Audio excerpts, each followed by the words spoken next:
Hello and welcome to the Bridgestone Canadian Superbike Championship podcast, everybody. Thank you for being with us. As always, at CSBK_official is where you can find all of the social media that you might want to stay up to date with everything that's happening, which, by the way, shout out to everybody who, after this weekend was done, round number 3 at Rad Torque Raceway in Edmonton, went south because there was a ton of coverage and interesting news and notes and everything else we'll get into, but they were all available on the CSBK Twitter, Instagram, and of course TikTok and online on csbk.ca as well. That's the place that you can go to be able to read everything that Cam Bickle, who's joining us back on the podcast, he actually has 5 minutes free, unlike when he's at the Yeah. track. So he can hop in and hang out with us here, which is great to have Cam. Colin Fraser as well on the other side of the Hollywood Squares. And I am Marshall Ferguson. We're looking forward to diving into round number 3 right now. But before we get going, Colin, off the top here, talk to everybody about what happened as we're recording this on Tuesday, yesterday, on Monday, after we were done up in Edmonton. So we were at Rocky Mountain. We were about 2 hours south of the racetrack here in Edmonton. And the racetrack here is actually right by the airport. So it's south of the city by about half an hour. So 2 hours south, fairly new track that's mostly been used for track days and schools and a little bit of motorcycle stuff, mostly with the Hard Knocks group that used to be based in Edmonton and is now primarily at Rocky Mountain. And it's high quality, up and down, new pavement, really nice facility. There's only been one motorcycle race there so far. It was about this time of year last year, and it unfortunately was blighted by a tornado. Oof. So that was pretty complicated. So very little running here, and not a consistent group of fast people. So this was the first time a group of people from a touring series have gone to that venue to test it out. And of course, the goal is to see if perhaps it would be an appropriate place for CSBK to go in the future. What was your takeaway in terms of whether or not it would be a great spot for CSBK to visit in the future? Well, I think there was a lot of conjecture about how things would go, particularly from the various groups in the West. And I think things went very smoothly. There was no drama, there were no major incidents. I think people really enjoyed the racetrack. It's a new facility. As I mentioned, the pavement was good. It's got a lot of elevation changes, which not all of our tracks do, which make it a lot of fun. And of course, fun is not the same as racing or pro racing or televised racing. I think we can have a race there. I think it will go well. I think it will present its own set of challenges. Every new track does. And overtaking is always the question at a new track where you can make it happen. And of course, we just came from an event where most of the overtaking was your basic dive bomb, jam them, slow them down, get in their way, elbows out type racing, which is from a point of view of spectators and television, very entertaining. So, and I don't mean that that's what's going to happen in Rocky Mountain. And it's way too early to guess how the racing will go. We were fortunate at Edmonton that we had terrific racing that was fun to watch. But yeah, I think Rocky Mountain would be a terrific addition. And also, it's a faster, hilly track, and we would like to have more of those. Yes, absolutely. That has a sweet spot in my heart, as it does, I'm sure, for many, many people who enjoy all kinds of racing. Cam, for you, I guess this is the way that we transition, back in time towards the weekend here as we do the recap of round number 3. But the person who was fastest at this test on Monday in Calgary happens to be the guy that shook everything up. Well, one of the people who shook everything up in this Pro Superbike feature class back on the weekend. Torren Collins going fastest in Calgary. What was your takeaway from that? Yeah, it was a little bit of a complicated situation that Torrens had been to that track a couple of times. He held the very unofficial lap record there. Majority of the people that were in attendance hadn't been there before, and there was no Ben Young, there was no Alex Duma, there was no Sam Garan, and a few other names that were missing. But the reality is that Torren looked incredibly smooth and incredibly fast, and just as talented as we saw him on the Sunday at Rad Torque. And there were some interesting developments that came out of Torren during the day that we may touch on, but he certainly looks like a guy that isn't just a guy that can rock up to Edmonton and do very well. He looks like a guy that at any Canadian venue could be a legitimate front runner. And it was a test, but he was pushing hard and he looked very, very fast. And as somebody who took the red eye out of Edmonton, got back, got my little man off to daycare, all the rest, I'm following along on social media and I'm hoping to see things. I just want to give a shout out to Matt Simpson. It was great to see him laying down some laps out there. I haven't seen Matty on a bike since we were out in Daytona back in March, so it was fun to see him ripping around out there and laying down some lap time. So congratulations to him and everybody who made their way down to Calgary. Let's go back here. Cam, I'll begin with you and just kind of get your overall thought. We've done the Saturday recap podcast. Obviously, we had Alex Duma on. People can go back and listen to that if they'd like. And it was really interesting to see the way that he broke down. I thought it was a great conversation. I was just kind of like in the middle of two great motorcycle minds, honestly, with Colin and Alex talking about the dynamics of the Ducati and everything that was happening. But then Torren comes in on Sunday, and it's him and Alex because Ben makes that mistake coming out of the final corner in Edmonton. What will you remember, Cam? I guess Rad Torque Raceway round 3, 4, big picture.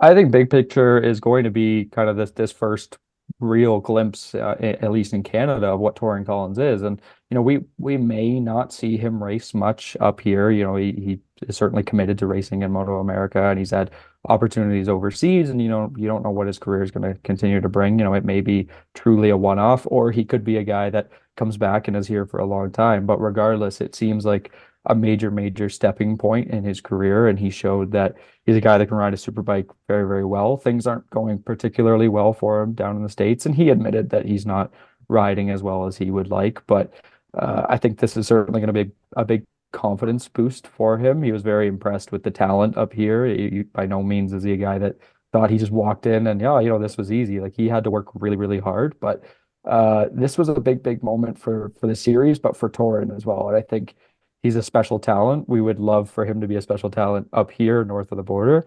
But I think Torren's going to continue to be a story wherever he's riding. And I think this is maybe the first big launching point in his career as a superbike rider.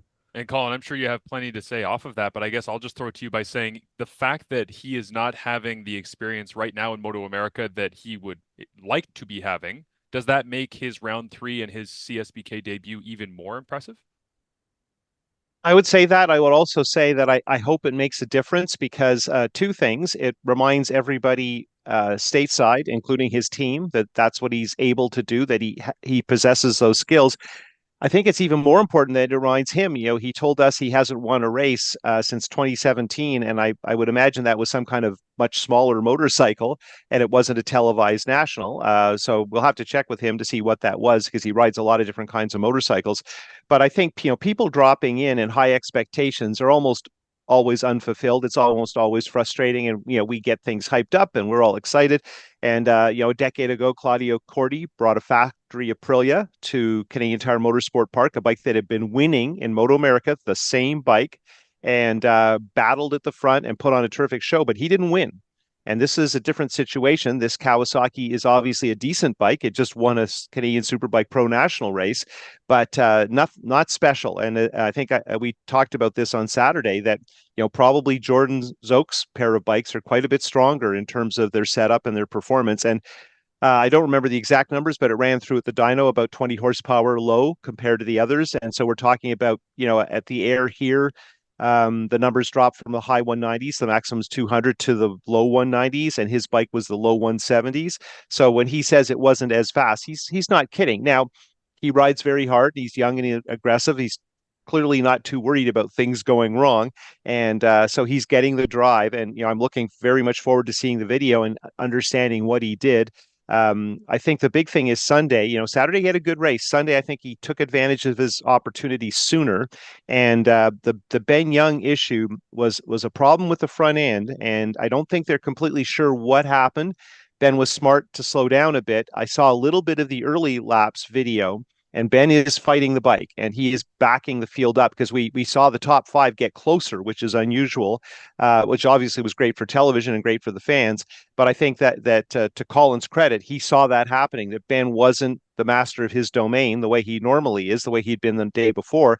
And I think that got Collins to understand this is my chance. I got to ramp it up. And Duma saw it too. And don't forget, they're running on the same tires on the same track, dealing with the surface and whatnot. And, when you see the guy in front of you having just a little bit of trouble, that is the best thing because there's opportunity. And I definitely think, Collins took some pretty big chances, but that's what you're supposed to do. And that's what it's supposed to take to win a race at that level. I'm not used to having somebody with the name Collins in the series. I legitimately thought Colin was giving himself credit for seeing that Ben was not running away from the field as we're talking this through. But two L's. 2 L's. There we go. Yes. But yeah, I mean, Ben shot out of the starting gates in race number 2 on Sunday. Really, really impressive, right? Like he created that opening, but then he wasn't able to run away with it. And yeah, seeing the video as you have with him fighting that front, And then seeing the issue that he had coming out of the final corner. I mean, I was standing with Cam Bickle in the flag tower, and there was a lap or two before he came out where I didn't realize how tight that final corner is, where you actually have to, fight it to get it back across. And some people, everybody had different strategies to it, right? And I believe Ian Wall might have had a crash earlier on in the day coming through that section as well, because if you carry too much speed in there, you're basically 90 degrees and it looks like you're staring straight into a wall. And then if you turn it back up and get on the power, you're fine. But when Ben, a couple laps before his actual instant where he runs on the grass and then he's trying to get as much pace into it on the front straight, he was really battling to try and get that thing turned through that section of the track. So it's not, I guess, surprising, Colin, to hear that he had that issue. But in your opinion, is that something that could be lingering moving forward into the next round beyond, or is that just something that was specific to a difficult track in Rad Torque? I think there's a number of things going on there. I'd be surprised that Ben is carrying problems forward. He's very fast at Shuby, very difficult to compare the surfaces. Rad Torque is more consistent, probably was holding more heat. It was a hotter day. I think they were getting a little bit out of their knowledge range in terms of what they wanted to do with the tires. Unlikely that'll be the case at Shubenacadie. And don't forget, we're in our second year with the Bridgestone spec tires, but this was our first time here. So it was a lot less knowledge. And I don't mean that that was the problem, but just the variables are going to be far less of an issue. Also, Ben's in a different position at Nova Scotia. He has at times dominated. Maybe the best ride he's ever had was at Shubenacadie, but then we circle back to he's got to go to Suzuka, right? Right. If anything goes wrong, he's supposed to be in Japan 2 days later. So he needs to have that in the back of his mind, which that's a lot of pressure. No one else has that worry. And Duma hasn't won a race in over a year. There's a lot of circumstances to that, but the Ducatis do. And if you had told me that Collins was the guy who was going to break through and the Ducati wouldn't be, I would have been more likely to think that Ducati was going to do it. And they had their struggles, but I think Duma's results were very impressive given that they were working through a bunch of stuff, including that issue they had in qualifying, which pushed them back a little bit. Yeah, absolutely. Cam, I mean, there's 1,000 directions you could go with that. You've been listening to us go back and forth for a couple of minutes here. What are some of your thoughts on what we're talking about, whether it be on Duma and what he's been doing with the Ducati, Ben's issues going into Shubenacadie, the fact that Suzuka looms large on not just the season but the career of Ben Young having that opportunity? What are you thinking? Yeah, which also, first of all, should clarify that Duma did win at the end of last year. So it hasn't been Final quite race, a I year. guess. It hasn't been quite a year, but I think for Ben, it was kind of a race two that maybe we expected we might see this weekend, where he's not fighting Torren for the championship, he's not fighting Alex for the championship, and he had a little bit of problems that maybe gave him a little bit of hesitancy and thought, Sam Garand, no disrespect, was not having his best weekend, and Ben did extend his championship lead by quite a bit this weekend. And I think, Ben's a very competitive guy, like everyone in this sport is. I think if things were going better for him, he would have wanted to win that race just to show that he can, and to rack up as many wins as he can. But Torren is an aggressive rider. I don't say that as if I don't think there's anything that he has to apologize for in the way that he rides, but he's a guy that maybe represents a little more risk than Ben would be comfortable with. And so I think Ben, not just for the championship, but also as Colin alluded to with Suzuka coming up, wanted to avoid any issues. And I think it was a really smart ride. It was a championship caliber ride that we have seen out of Ben a lot, even if he ended up third, which is actually his worst result of the season somehow. But yeah, it was I guess a good weekend for the series in that Ben didn't throw anything away in terms of the championship fight, and it's still fairly close between him and Sam. But we got a couple of new big results out of Torren and Alex. And it's creating such an interesting wild card mix and match, right, Cam? Because like we go into, and obviously if Steven Nickerson wouldn't have gone off, that would have thrown even more of chaos into this whole point standing situation, where in a national series where a bunch of these guys go everywhere, but everywhere that we go, there seems to be a Torren Collins in Edmonton. There seems to be a Steven Nickerson in Grand Bend. There's going to be people popping up here and there and Shubenacadie and locals. And I understand that this is not new, but for you, Cam, like when we're looking at the big picture, it's creating this scenario where Ben, as much as you say he wants to win, he is racing for a championship. And that means because Alex was late getting here, and because Nickerson's not doing every race, and because Torren Collins has got his Moto America duties, Ben is racing Sam. And Ben is racing Jordan Szoke, and Ben is racing David McKay. And it's like you look down the list, and he is still doing a great job in the championship, even coming out of weekends in Grand Bend where it's winless, or coming out of a weekend where, again, Trevor Daly's another one that parachuted in right at Grand Bend and goes and wins a race in the wet. That to me I find super intriguing, because Ben's mentality at the end of the weekend was, yeah, it's third and I made a mistake and I wasn't happy and I was fighting the bike, and look, I've extended my championship lead. Yeah, well, one thing I think we should clarify about Torren, and a lot of people mentioned this over the weekend, is that, well, he's a local rider, he knows the track. I talked to Torren on Thursday, and he said the last time I was here, I was like 14 riding a CBR 600. So I don't think he knows the track. Don't let the facts get in the way, man. That's Yeah, Colin's yeah, role, right? sorry. Um, but yeah, for Ben, I think it's kind of a funny situation where we went into the season asking, is he going to win every race? And now he's lost three of them, three of the last four, and yet he still looks very comfortable in the championship. And I think it's a different situation than what we're maybe used to with Ben, in that he's openly talked about, I'm never going to catch Jordan's record. I don't think he's chasing the 14 championships, 78 wins, like all that. I don't think that's really on his mind. So the wins will come and the podiums will come, but at the end of the day, if he can add titles to his resume and then go have success in Suzuka and Daytona and those other places, that's what's the priority in his career, which is not something that we're entirely used to seeing. We were used to seeing, Jordan Szoke rack up, perfect seasons over and over again. And so it's a little bit of a different dynamic than we're maybe used to in Canada. I'm not saying it's wrong. Clearly, winning a championship in any fashion is impressive, and Ben's on his way to doing that. But yeah, it is going to be interesting to see as this season goes on and he manages other things, just how much risk he takes, especially at a place like Shubenacadie. Colin, I'll throw it to you. Same thing I did with Cam, where we're juggling topics and issues and all the rest. What's on your mind? I think the question about are there opportunities for Collins? There aren't super teams. There isn't a trailer full of motorcycles. Economy Loop owner Steve Moxey has a lot of motorcycles.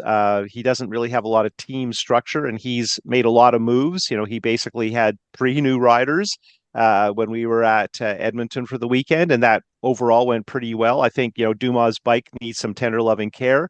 We saw Sear yesterday at Rocky Mountain. Vieira wasn't there, so Vieira unfortunately crashed out of the lead on Sunday in the Pro Sport Bike race, and he was on one of the Econoloop Ducatis, because both of his Ducatis were crashed at Grand Bend and aren't back. So now he has three bikes to deal with, and a scramble for Ducati parts after the crash on Saturday at the Shannonville Regional, when Duma did a fair bit of damage to the V4. Scott Miller, who looks after the bike, got as much done as he could, brought as many parts as he could with him. They were still fixing things. A friend of Miller's who lives in Edmonton, who bizarrely collects Bomotos, but anyway, that's a whole other story, who I met, fascinating Irish guy. He fabricated the throttle parts needed that are just not available because they're factory Ducati pieces and you can't get them. So somebody hand built Dumas throttle so Duma could ride on the weekend.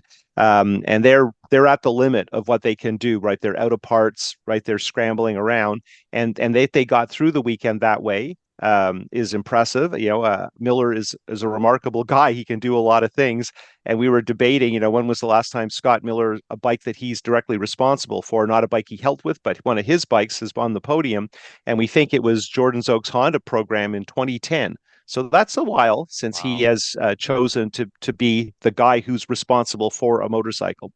Yeah, it's first of all, that's incredible. I didn't realize that was what was happening with the throttle. And it's also incredible because watching Alex Duma come through after race 2 on Sunday, I made the comment to him as, again, we were standing in the flag tower, so we get to see them kind of come through that kink and then make their way down the front straight, and you can hear obviously with all the bikes, but especially the Ducati, when they're letting off, the engine braking, the actual braking, whether or not they're hitting the throttle at all, coming through that short shoot between 1 and 2 and all the rest. And it was like Alex, it felt like, was even in race 2, after having practices and qualification and race number 1, he was still finding a different line, a different strategy, a different way to hit the throttle, almost everything every lap. He was shaping that big, powerful bike in so many unique and different ways. It just made me wonder if they get the parts they need that Colin is talking about.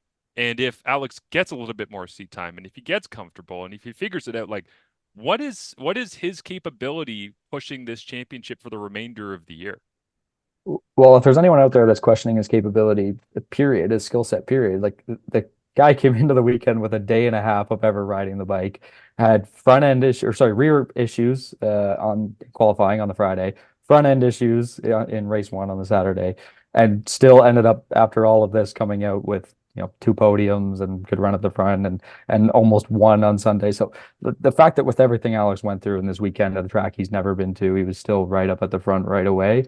Uh, I, I don't know what the scenario is for him in the championship, just because he started so late. I think he'd have to rack up a good number of wins, which he's very capable of, but also have some things go wrong for Ben and Sam to really get into the fight. But in terms of staying at the front, I think there's zero hesitancy. He's a guy that could probably end up third or fourth in the championship by the end of it, because I think especially when we get to CTMP or Shannonville, he's a guy that would potentially be the favorite to win. So I think Alex is certainly, not going anywhere from the front of races, and it's going to be an interesting dynamic between him and Young in that he does have less risk in the championship than Young has, but there's also a rivalry there, and Ben will want to prove that he can beat him because there's a good chance Alex will be back next year. There's we hope a good chance Ben will be back next year, and those performances don't mean don't mean nothing in the long run to them. So I may be wrong. I would hope to some extent Alex proves me wrong. I think he's out of this championship, but certainly moving forward, I have a hard time seeing him not be at the front on that Ducati. Yeah, absolutely. Yeah, we don't have much time left here in the podcast, guys. Let's get into winners and losers, and I will use this as a way to transition into sport bike, because watching the sport bike race number one of the biggest winners of the weekend because of the crowd that came out to support him, the way that he rode that race, all the rest. John Lang was awesome.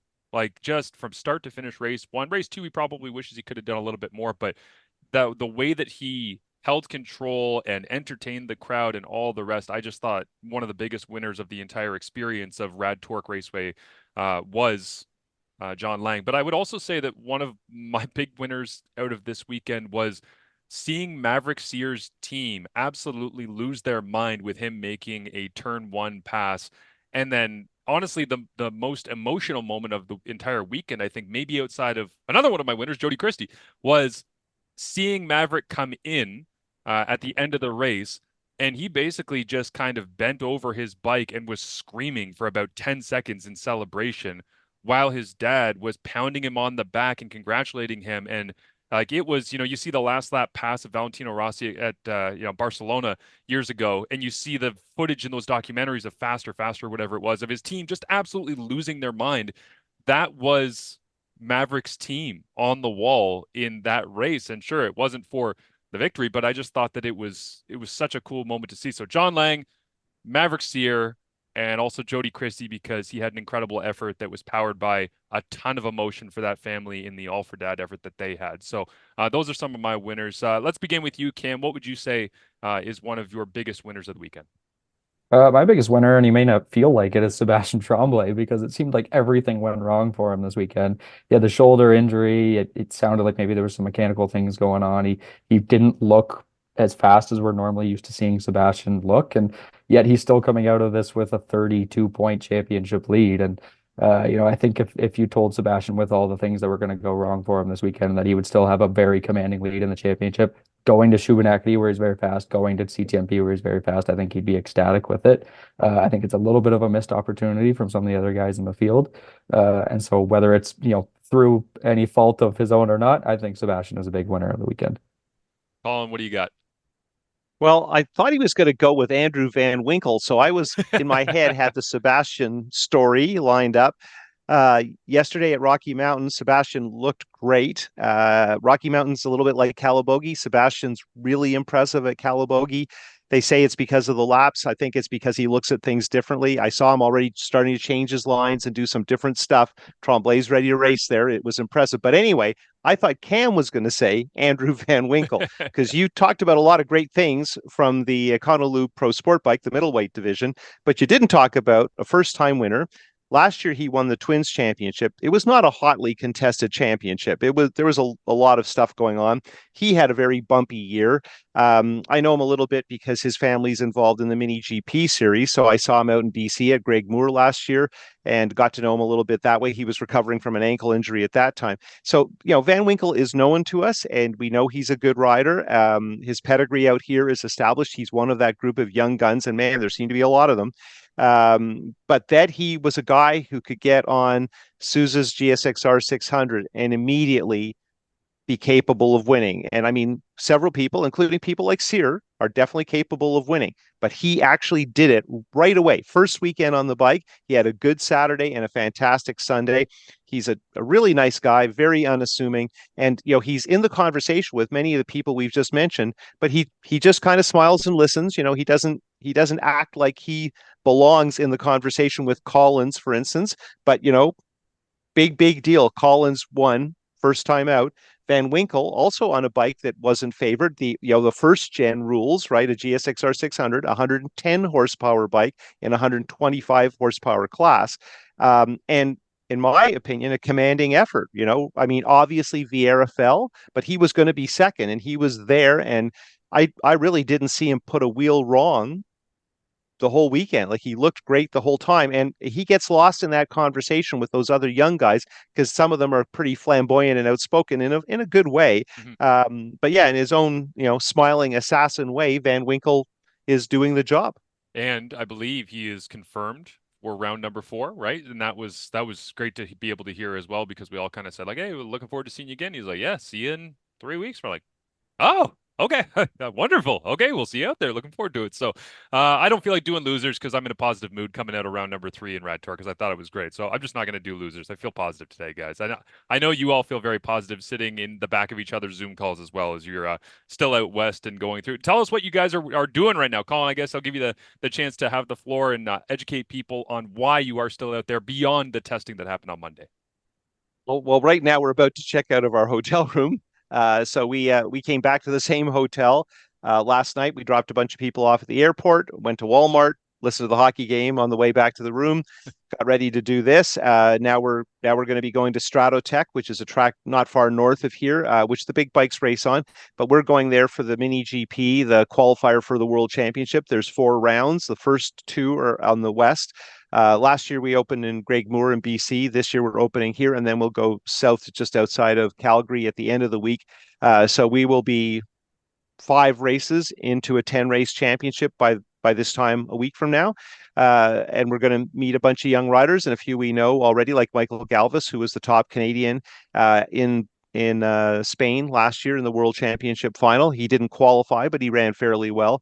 And he is relatively young, so he's going to do it again and see if he can qualify again. And of course, experience means everything. And bizarrely, this loops right around to Collins, right? Because Collins was working his way through these feeder systems, trying to get a foothold. Didn't really go great for him, came back to North America.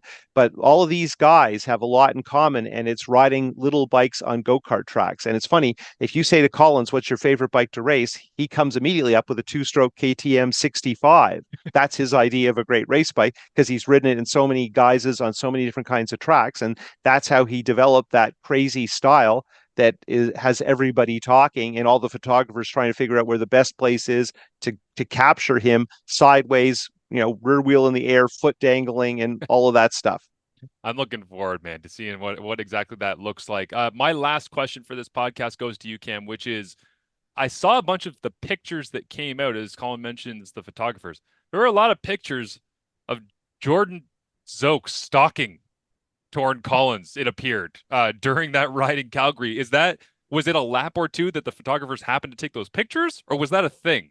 No, that was definitely a thing. There was a bit of a back and forth there, and Jordan, tried to tuck in behind Torren a couple of times, and Torren got onto it pretty quickly. And at one point, sat up right up and ducked in behind Jordan, and then a couple of corners later, Jordan sat right up and tried to duck behind Torren again, and Torren immediately pulled in off the pits. And full credit to Jordan, he's a very smart guy. He knows that Torren clearly has something at these tracks out here, and he's a very talented kid. And but also Torren is wise beyond his years a little bit and wasn't falling for it. And Torren acknowledged in the pits that it wasn't a coincidence that he knew what was going on. So it was a fun cat and mouse game for us, but it's interesting to see what's proven there between them. Interesting. Very interesting. Well, I'm glad that I got some confirmation on that. Some breaking news, some journalism here from the Bridgestone CSBK podcast. We are off to Shubenacadie. Atlantic Motorsport Park is going to be round number 4. We will have the preview podcast coming up for you in a couple of weeks here. Of course, we're going to have lots of stuff going up on the YouTube. The races, the Grand Bend races are all on TSN throughout this week from round number 2. We are voicing the round 3 races that we just watched this past weekend coming up on Canada Day. They will be out on TSN and on the YouTube as well. So make sure that you are sticking around on all things at CSBK_official to find out exactly when and where you can catch all the racing, all the updates, all the news, and of course, CSBK.ca as well is where you can find it. Guys, thanks for hanging out for a little while in yet another hotel in Western Canada.